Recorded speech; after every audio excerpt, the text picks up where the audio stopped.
Okay, so metabolism is an all-encompassing word that basically says this. It is the total chemical reactions occurring in your cells. All the chemical reactions occurring in your cells are collectively called metabolism. So these are the words, the language of this topic here. Now, under metabolism, you will have catabolic reactions, catabolic reactions, or catabolism, and anabolic reactions. So catabolic and anabolic. So those are the two types of reactions. Metabolism. Under metabolism. All right. And that's what the slide shows. Catabolic versus anabolic. Now, what is catabolic? Easy. All the reactions involved in breaking things down. So we're talking about breakdown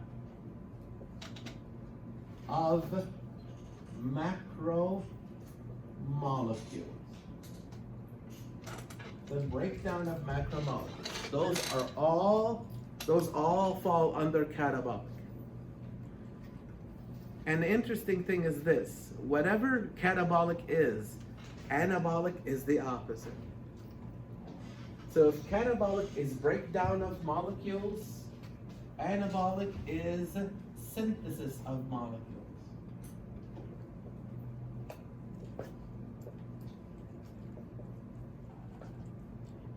So if you go outside and you tear down your fence, that would be an example of catabolic. But if you build a new fence, that would be an example of anabolic, building things.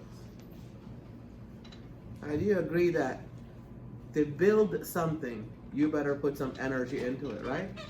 So let's say, for example, you go to Home Depot and you buy all the parts for the fence, you put it on your lawn, you get a chair, a Heineken, right? And you just sit there. Will you have a fence? No. You'll have parts of a fence on the floor, on the ground, but you won't have a fence unless you get up and do something about it, unless you put some energy in it. So anabolic reactions require energy input. So the anabolic, the building of things, require energy. Of course, when we say that in biology, we're talking about cellular energy in the form of ATP. Breaking something is so easy. You don't need to invest energy to break something. Hopefully you're paying attention with me. You don't need to invest energy to break something. For example, if I have a mug in my hand, if I want to break it, all I have to do is let it go. When it hits the ground, it will break.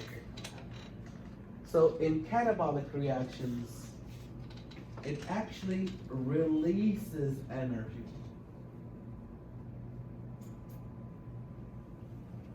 How do I know that catabolic reactions, which is breaking things, releases energy? Well, the fact that the mug broke. When it hits the ground, all the energy gets released at once, and it breaks. So catabolic reactions are breaking things down, and they release energy in the process. Anabolic reactions are building things up, and for you to do that, you have to put energy into the system. Okay. When you release energy, that is also called exergonic. Exergonic means release, of energy. When you're putting the energy in, it is called endergonic.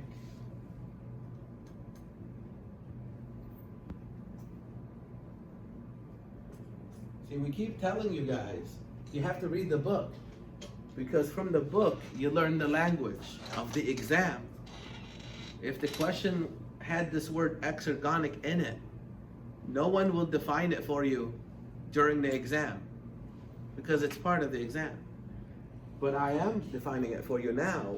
You reinforce it by reading your book. Yeah. Could you repeat the definition for endergonic? Sure. This is the same as this. Releasing energy is exergonic. Exers mean release, gonic means energy. This one means requiring energy. Endergonic, input of energy. So if you struggle on the exam because you can't understand the question, it's most likely that you're not reading the book properly. You got to learn the language before you are challenged with questions on it. All right. So let's look at some of the slides while we're talking here. We notice that these chemical reactions go in a series of events. For example, you have a reactant, a starting reactant A, whatever that is, wanting to convert to product D. I wish it was a simple reaction. A lot of the reactions that occur in your cells occur similar to this, where it's going step after step after step to get to the final thing that you need. You'll know about that in cellular respiration. I tell students all the time, if I write all the chemical reactions that occur in your cell in 8-point font, all the walls in this room would not be enough to fit them. That tells you, oh, there are a lot of reactions going on in my cell, yeah? And for every reaction, there's an enzyme involved. This enzyme is involved in converting A to B. A different enzyme is involved in converting B to C, and so forth. So what do you get out of that? You get that there are a lot of enzymes in my cells, yeah? And each enzyme is carrying out a specific reaction. And enzymes is the second half of this chapter. We'll talk about it most likely on Monday. All right, so this is called a metabolic pathway. This is a simple one, by the way. There are some that are very complicated, and there's some that, you know, this one goes this way, and another one feeds into B, another one comes out of C. It's a whole network of reactions going on.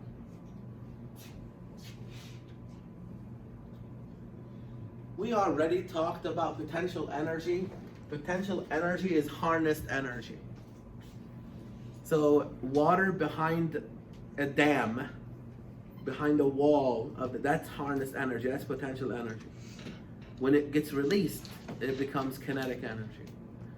If you're standing on top of a diving board, that's potential energy. As you're diving, that is kinetic energy. The energy of motion is kinetic energy. Okay. Where's the potential energy in molecules? It's in the bonds. Watch this. Glucose has 6 carbons. Here we go. We're starting cellular respiration now, to some extent. Glucose has 6 carbons. Let's say my fingers are the carbons. And they're covalently bonded with the hydrogens and so forth. That covalent bond is the potential energy. There's harnessed energy in the bonds of the molecule. All you have to do is break it to release the energy. And that's cellular respiration. What is cellular respiration? Cellular respiration is taking a molecule like glucose, breaking it to release the energy so you can take the energy and store it in ATP for future use. This is no different than you getting paid on Friday, hopefully, and then you take the money and put it in a savings account. Just in case you get a phone bill on Monday, you'll have the money to pay for it. It's the same thing. You eat food. Why? So that when you break the food down, the bonds the covalent bonds, you release the energy, so you can take the energy, save it in ATP for future use. So that's what you're doing with that. When you're eating food, that's catabolic reactions. You eat food and you break down the foods, you release the energy.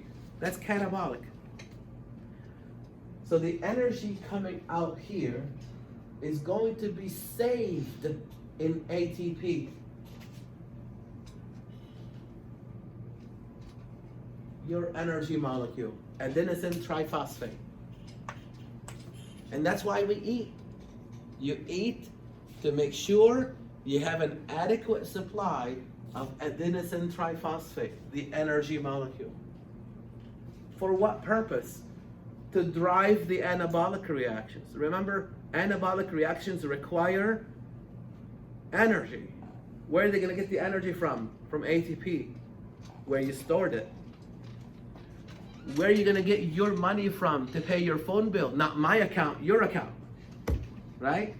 You're going to pay your phone bill from your savings account. That's the ATP. Yes, sir. You said Stay attentive with me, please. You Yeah. said diving off like a diving board is kinetic? No, standing on the diving board before you start diving, that's potential energy. As you're falling, it's kinetic energy. So the energy in the ATP molecule will be the energy that will be driving the anabolic reactions. Here's another example of potential energy. You go to the gas station, you pay like $500 to fill your tank nowadays, right? The gas in your tank, before you turn the car on, now you have a full tank, I hope. With $500, I hope you have a full tank, right? That is harnessed energy. That's potential energy, because you haven't burned it yet. As soon as you turn your car on, now you're burning it to get your car to move. That's another example of that. So you always think of potential energy as harnessed energy. All right, so where's the energy in our molecules, the chemical energy? It's harnessed in the bonds. All you have to do is break them at catabolic reactions to release the energy and then store the energy in ATP for use by the anabolic reaction. So we call ATP the energy coupler. Look at it. We call ATP the energy coupler because it couples anabolic and catabolic reactions together. Anabolic reactions cannot go forward without energy from ATP.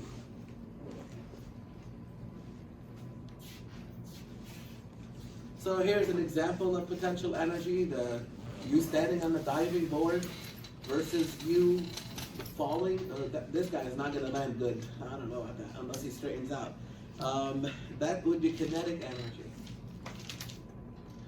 All right, there's a whole field called thermodynamics that I'm going to give it to you in like 2 slides. Because I don't need to teach you the whole field. I just need to tell you a couple of things so we can move on. But you can literally get a PhD in this, on this slide alone, field of thermodynamics. This field, one of the laws that applies to this field, called the first law of thermodynamics, states this: energy can be transferred or transformed, but it cannot be created nor destroyed. That's a loaded one. That is loaded. All right, give me your hand there. You feel my hand a little cold? I feel yours a little warm. That's transferring of energy. Are we catching that? Are you watching me here, please?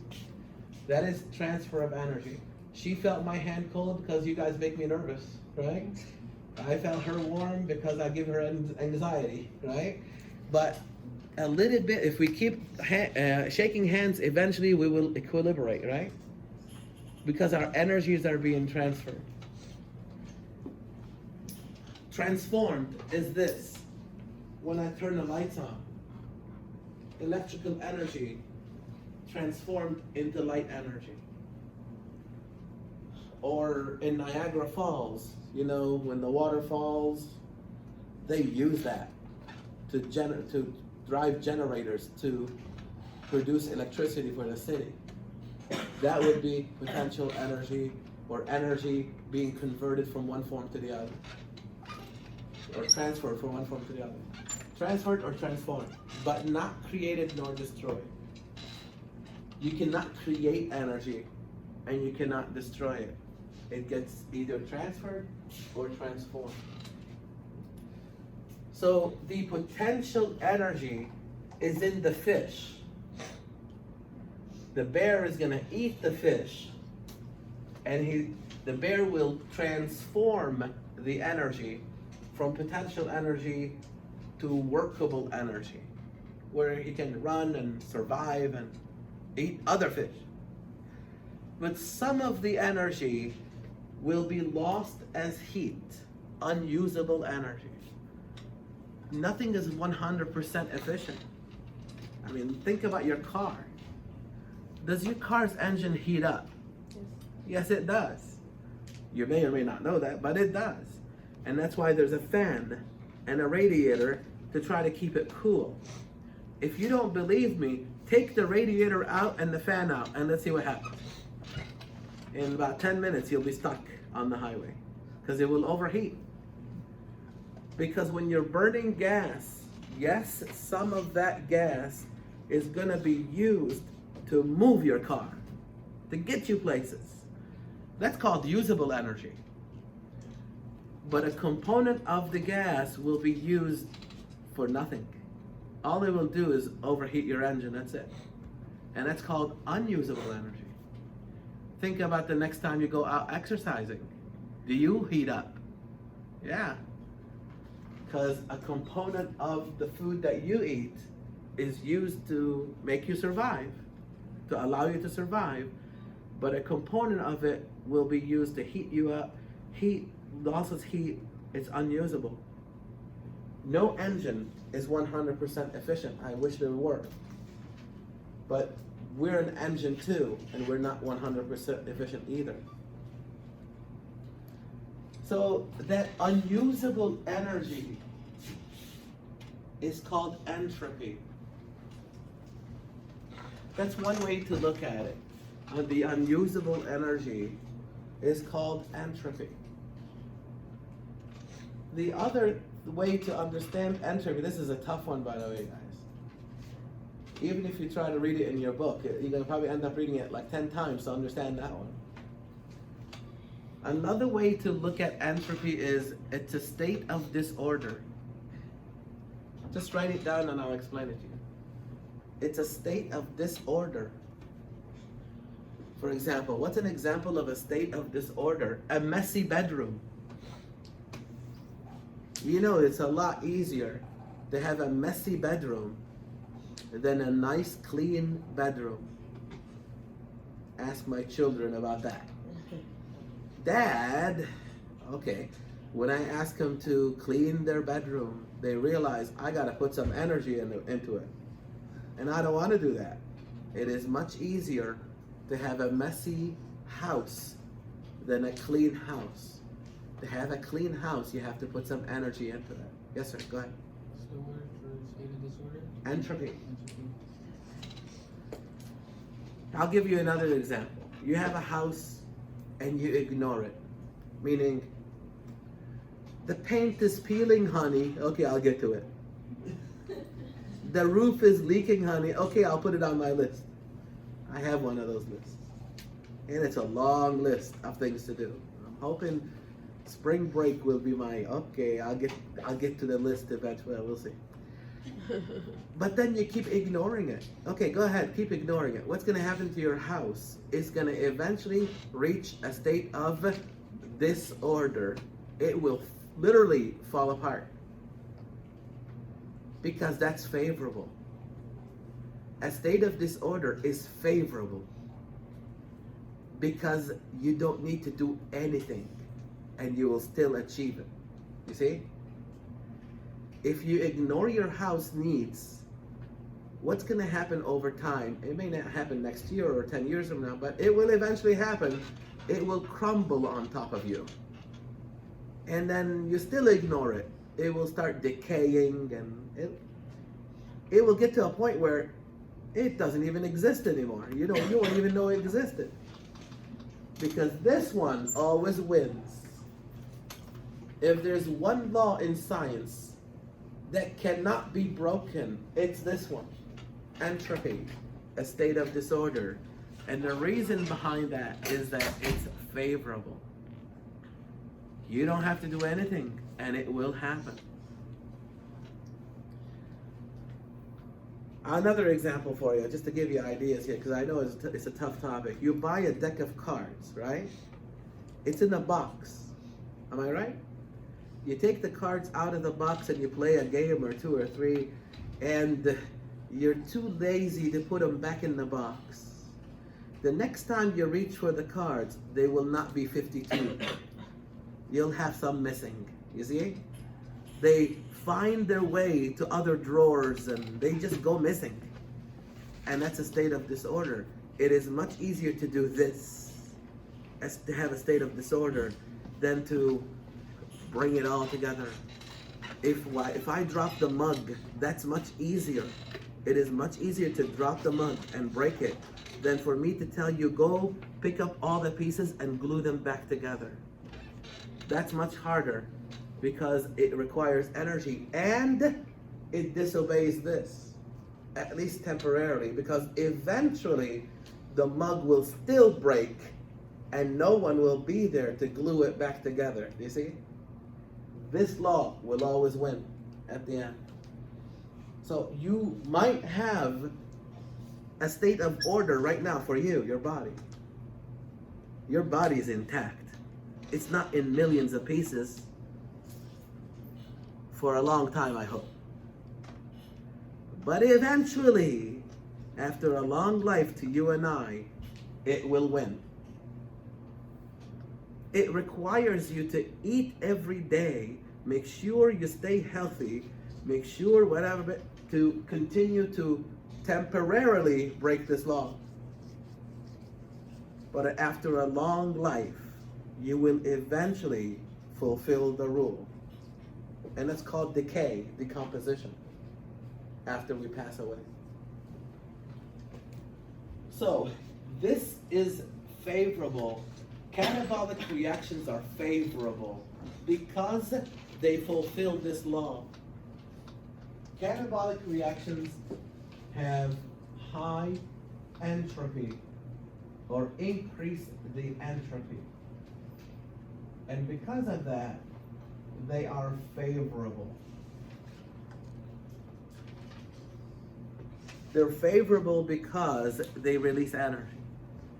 They're favorable because they're easier to do.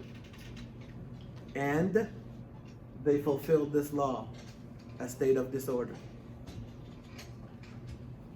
And then whatever this is not. So this would mean this decreases entropy. And that's why you have to put energy into it, because it's not favorable. So this would mean it's not favorable.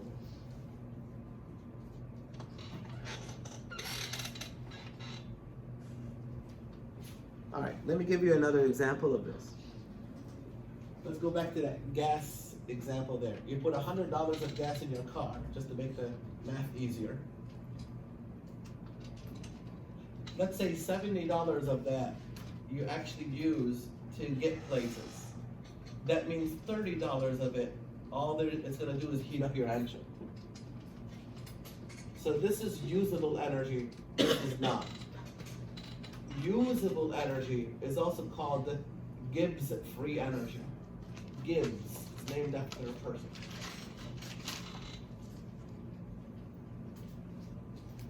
The energy that's keeping you alive, allowing you to get things done, allowing you to drive your car, whatever, that's Gibbs free energy, the usable energy. This one, the $100, is the total energy. That's the $100. That's the total energy. That's when you have a tank full of gas. That's the total energy. The energy that is lost is this one, and that's the entropy. Now there's a name for total energy, and that is enthalpy. Enthalpy, or like that.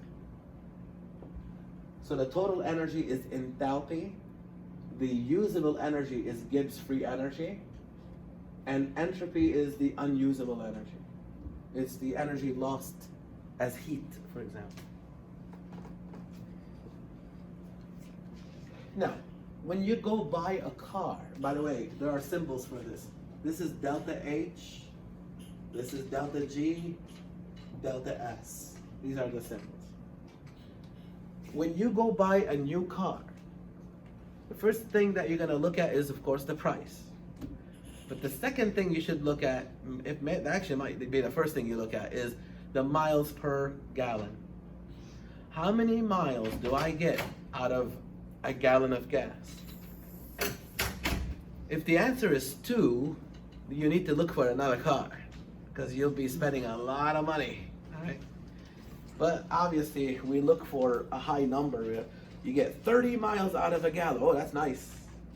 Or 35, whatever. That's even better. What I'm trying to tell you is, you never look at a sticker on the car and say, how much money do I have to spend to heat up my car?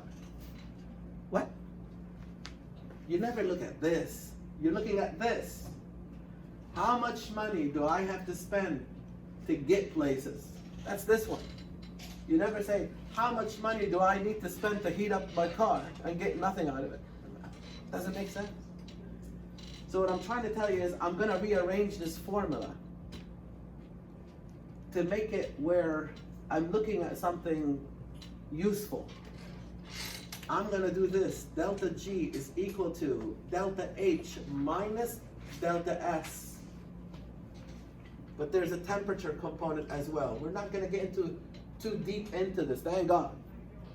Wait for chemistry and things like that for that. I'm just trying to get to a point here so we can move on with the information. Watch this. I get $70 to move my car if I spend 100 and lose 30. That's what it means. It's the same thing. It's the same thing as saying the other one, but stressing the usable energy, because that's what makes sense. How much money do I have to spend to go places? That's more logical. So that's why we rewrite it like that. Delta G is Gibbs free energy, usable energy, is equal to the total energy minus the lost energy. As it turns out, catabolic reactions produce energy, release energy. So when you do the calculation, this is going to end up being negative. So it will have a negative delta G. The negative means release energy. It's the same thing. How much energy? Whatever that number is. For example, negative 7.3. That means it's releasing 7.3 units of energy. The sign tells you if it is exergonic or endergonic. Is it releasing energy, or is energy required? That's what that tells you. The number tells you the amount of energy. So when you are doing catabolic reactions and you do this formula, which we will not be doing, thank God, you're going to end up with a negative delta G at the end, implying that whatever that reaction is, it's releasing energy. It is exergonic. So what kind of delta G will you have here? A positive one. The positive means that you must put energy into it. This reaction will not occur unless you put energy into it. That's what positive delta G means.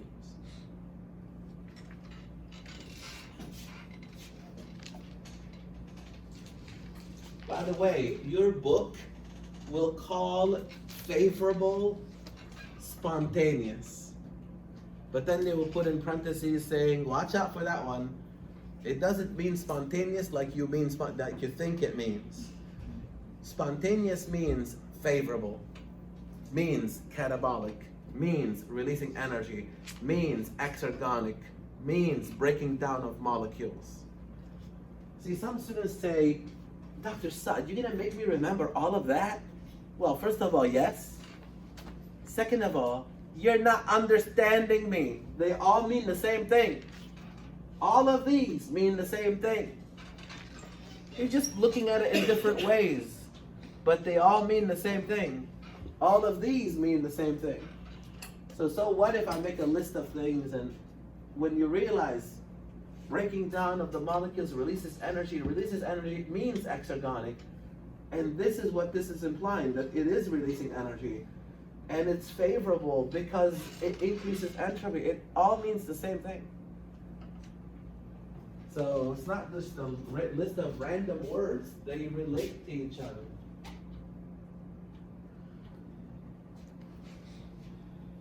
So let me show you an example of why the delta G is negative when it's catabolic, which means exergonic.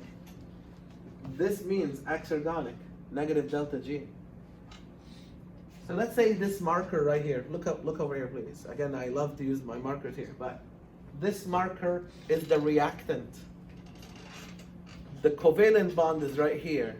Let's say this has 10 units of energy, and it enters a catabolic reaction. Watch the catabolic reaction, watch.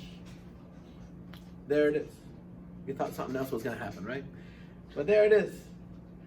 When you break this bond, energy will be released. So this is the reactant. These are the products. 10 units of energy. Now you only have 2. What happened to the 8 units? They were released. And your cell is going to take those and save them in ATP. So the delta G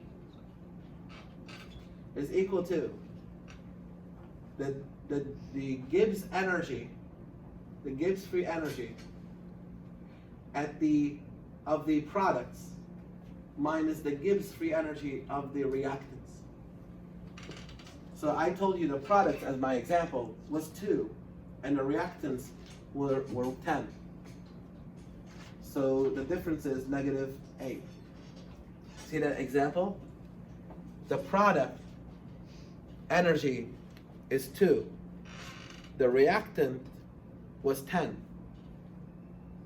2 minus 10 is negative 8. This negative means what? The reaction is exergonic. How much energy was lost? 8. And that's what this picture is showing you. This picture is showing you that. It's showing you the reactant's free energy is, let's say, 10 units. The product energy went down to 2 after the reaction was complete. What was lost was 8 units of energy. This minus this will equal to how much this is, but it's being lost. It will be a negative number. Compared to this, watch this one. These are now the reactants, the parts. Let's look at this reaction. Watch. Let's see it happening. Watch it. Watch the marker. Let's see if it's going to happen. The cap needs to go onto the marker. Let's see. Any bets? Any bets? Will it ever happen by itself? Is it spontaneous? No, because it's anabolic. I have to get involved, am I right? I have to put what into it? Energy. It will never happen by itself. See, when you were looking at me like, this guy is, it's not gonna happen. Yeah, because it's anabolic. It's equivalent to me sitting on my lawn, waiting for my fence to build itself. You see? It's not gonna happen. So I have to take the reactants, which is 2 units of energy, and bring them together. Create that bond. That's endergonic. Now it's 10 minus 2 equals to plus 8. What does the plus mean? The plus means the reaction is endergonic. Are we catching that? It cannot happen by itself. It is not spontaneous. You have to put energy into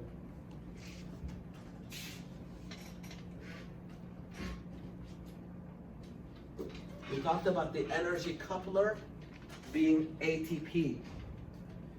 The energy coupler is ATP because it couples catabolic reactions with anabolic reactions. So for this reaction to occur, the anabolic one, it will actually break down the ATP to release the energy and take the energy and use it to build things like proteins, for example. So this is kind of like the introduction to cellular respiration there. But here's your harnessed energy molecule. The actual energy is harnessed in the bonds right here. Between these two phosphates, there's a lot of energy here, about 7.3 kilocalories per mole of energy stored here.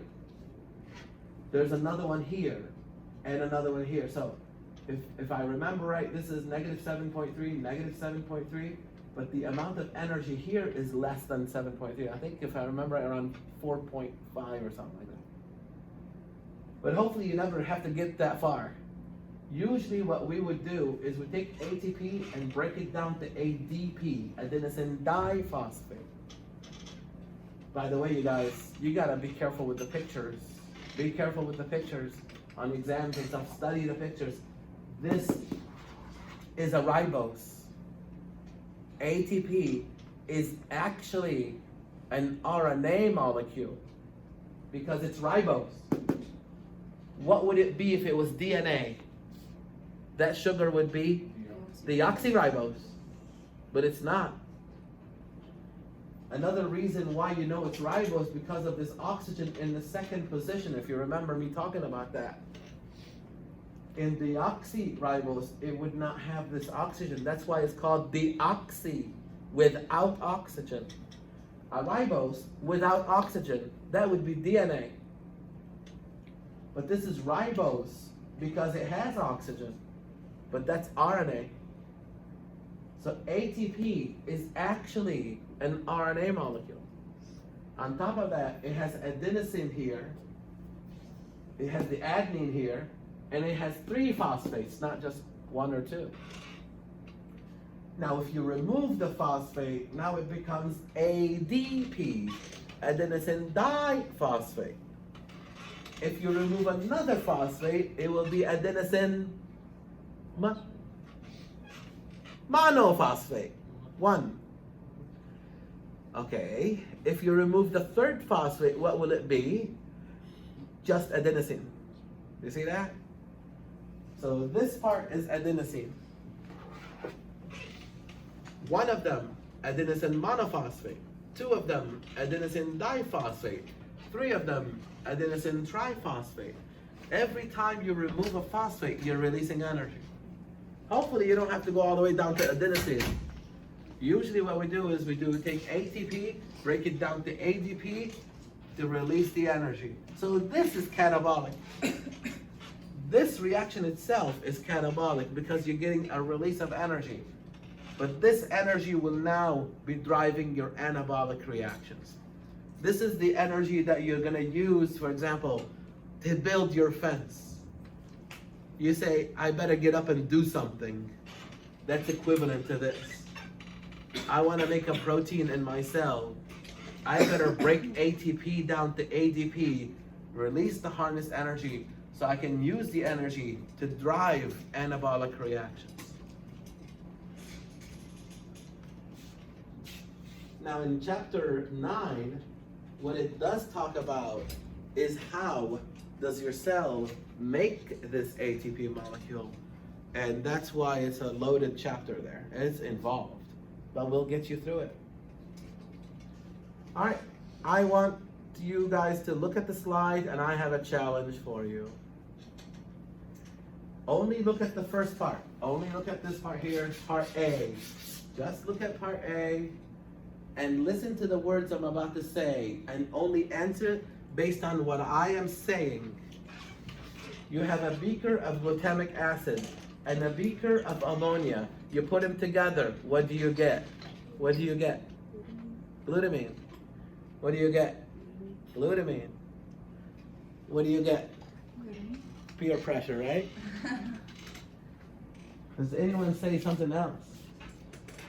Let me try it again. Only listen to the words I'm saying. You take a beaker of glutamic acid and a beaker of ammonia. You put them together. What do you get? Glutamine, right? What do you get? Glutamine. What if I say you get nothing? Because that is the answer. You get nothing. How would you explain that answer? So is that like wrong or something? No, it's not wrong. The statement that I said is fine. Yeah, go ahead. Ah, there it is.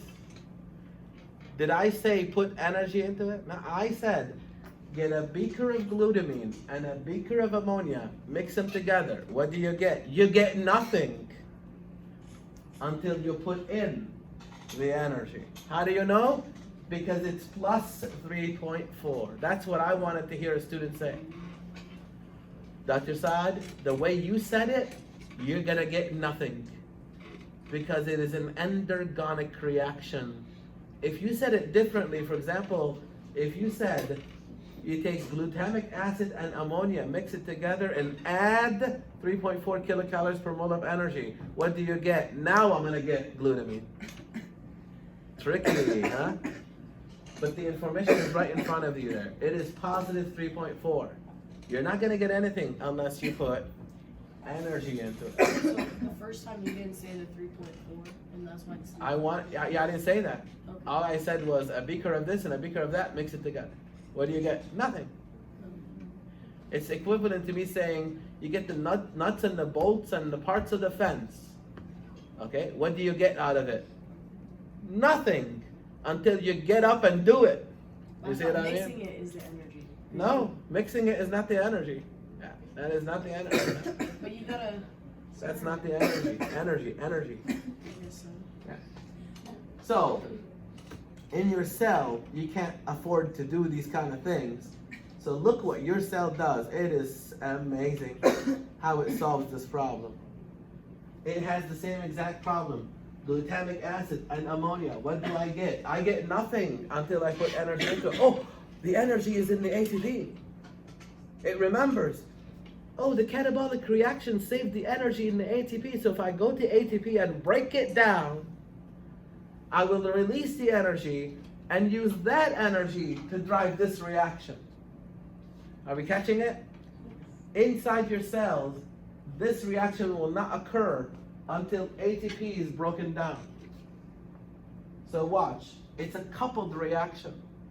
To carry this reaction forward, you have to do this reaction in tandem. ATP breaks down to ADP and phosphate and releases 7.3 kilocalories per mole of energy. How do I know the energy is released? Say? Positive. Released. Where do you see the positive here? Listen to me, please. How do I know the energy is released? Say it. The negative sign. Okay, how do I know I need energy for this one? The positive sign. Now I know this reaction will not carry forward unless I put 3.4 kilocalories per mole of energy into the system. And then the cell remembers the energy is harnessed in ATP. Here it is. So if I break ATP down, I will release 7.3 units of energy, kilocalories per mole of energy, and I will use 3.4 of this one to drive this one. You see that? Yeah. When you break this down, ATP to ADP and phosphate, remember the previous slide. You guys need to pay attention with me. The second exam is coming. And if you decide I don't get it, so I'm not gonna listen to it, then then you'll never get it. At least attempt to understand it. It's this one right here.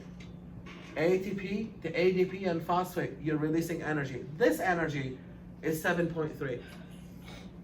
The amount of it. But the negative means it's being released. So it's a coupled reaction. To do the glutamine reaction, you have to break down the ATP. That's why it's called the energy coupler. Yes, sir? Do you have to remember 7.3? Not really, no. Oh, so you have to know that when you break down ATP, energy is being released. But this, now we can do the accounting. To get one glutamine, I need 3.4. Well, I have more than 3.4. I have 7.3. So if you do the balancing of your checkbook, right? I have $7.30. I bought a Starbucks coffee, God forbid, $3.40. How much do I have left? It's the accounting, you see?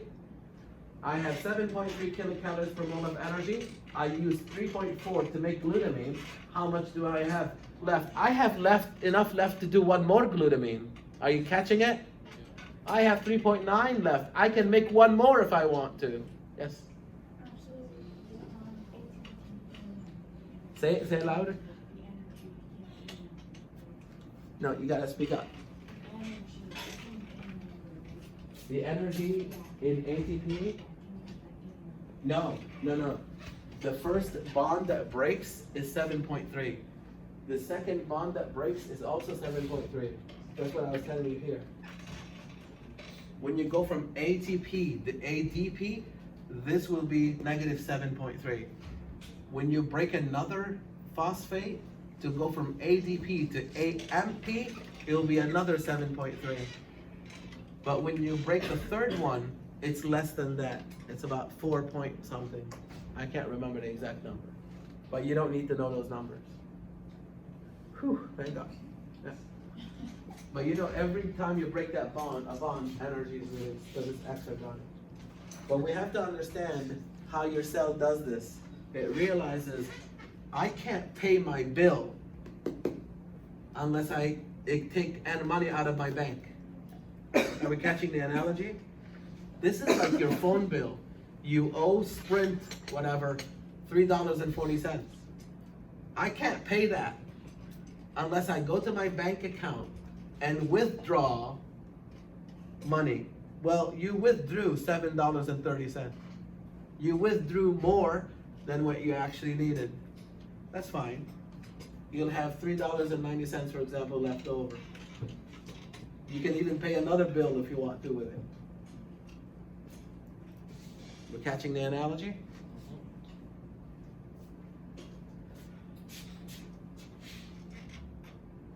So what does the cell use ATP for, the energy? A lot of things. The vesicle transporting, we talked about that. Remember the vesicle, motor protein, microtubule. The motor protein, that's like your car, and that's like you sitting in your car driving on the highway.